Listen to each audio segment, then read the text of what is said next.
हां, मनीषाताई. ओके. तर बघा, आता आपण हे कटिंग करून घेऊयात. पहिल्यांदा मुंडा कट करून घेऊया. तर मुंडा कट करताना मी काय करणार आहे बघा इथं. आता थोडे परवा टक्सचं जे माझं ब्लाऊज चाललं होतं, तर तेव्हा थोडंसं मला जाणवलं तसं. मी थोडा एक्स्ट्रा काढलाय बघा. मग इथं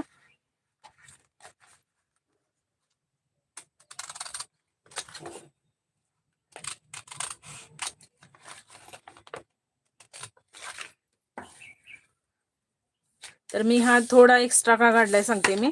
जेव्हा आपण इथला भाग कट करतोय आणि एकमेकाला जोडतोय, त्यावेळेस हा पुन्हा आकार देताना ना जास्त खोल होतोय. कारण इथं जोड दिल्यानंतर ना आपले जो पीस असतोय, जेव्हा आपण हाच आकार काढू, डायरेक्ट हा खोल भागाचा आकार काढू ना पिसावरती आणि हा टक्स जोडू, त्यावेळेस हे जरा भाग खालवर झाल्यासारखे होतात.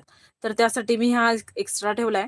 मी कटिंग करून झालं, आपलं पिसाचं कटिंग झालं, त्यानंतर हा टक्स शिवून झाला की मग हा आणखी थोडासा 1/2 इंचाचा एक्स्ट्रा सोडलाय ना,